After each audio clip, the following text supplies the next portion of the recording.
नमस्कार, आप सभी का एक बार फिर से स्वागत है। आप सभी को शरद पूर्णिमा की हार्दिक शुभकामनाएं। आइए सुनते हैं शरद पूर्णिमा की व्रत कथा।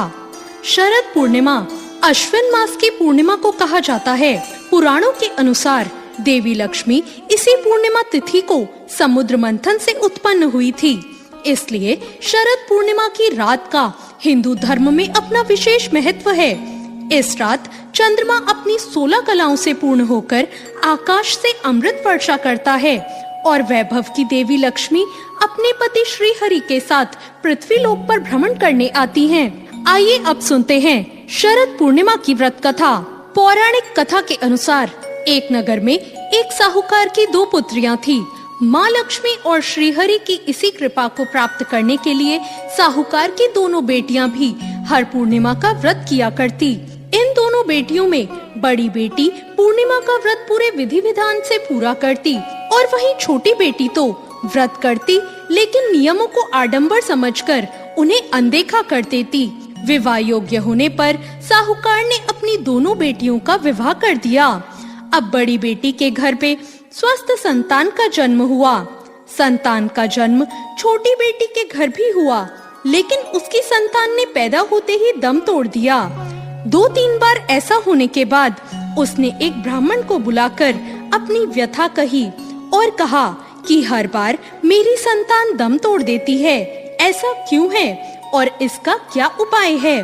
उसकी सारी बात सुनकर ब्राह्मण ने उससे कुछ प्रश्न किए और उससे कहा, तुम पूर्णिमा का व्रत अधूरा करती हो, इस कारण तुम्हारा व्रत फलित नहीं होता और तुम्हारे अधूरे व्रत का दोष तुम्हें लगता है। ब्राह्मण की बात सुनकर छोटी बेटी ने पूर्णिमा का व्रत पूरे विधि विधान से करने का निर्णय किया, लेकिन पूर्णिमा आने से पहले ही उसने एक बेटे को जन्म दिया और जन्म लेते ही बेटे की मृत्यु हो गई।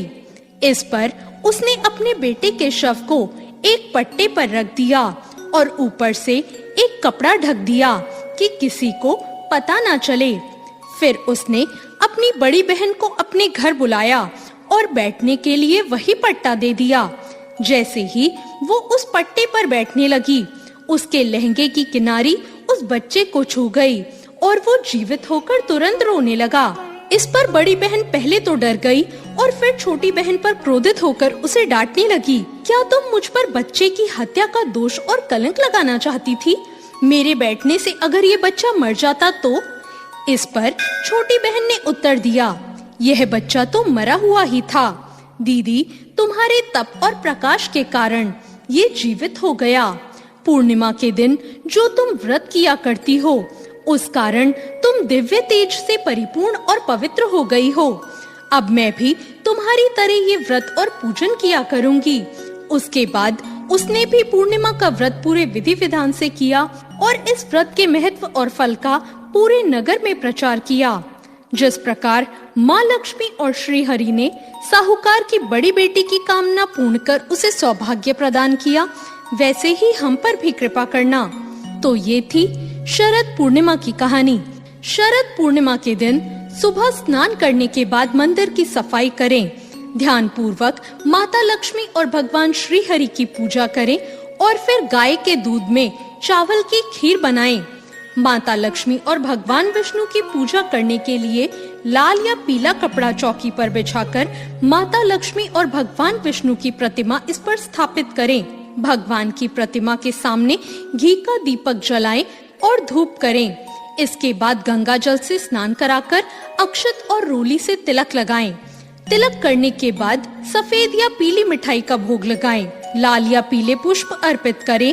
माता लक्ष्मी को गुलाब का फूल अर्पित करना विशेष फलदायी होता है। शाम के समय चंद्रमा निकलने पर मिट्टी के 100 दिए या अपनी सामर्थ्य के अनुसार गाय के शुद्ध घी से दिए जलाएं।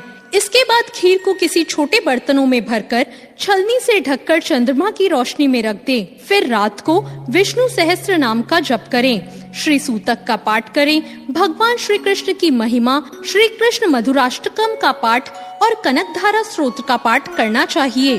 पूजा की शुरुआत में भगवान गणपति की आरती अवश्य करें।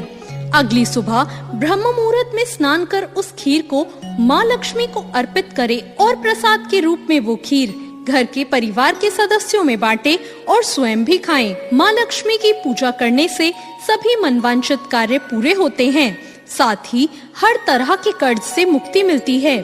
तो ये थी आज की कथा। आपको ये कथा कैसी लगी? कमेंट करके जरूर बताएं। धन्यवाद।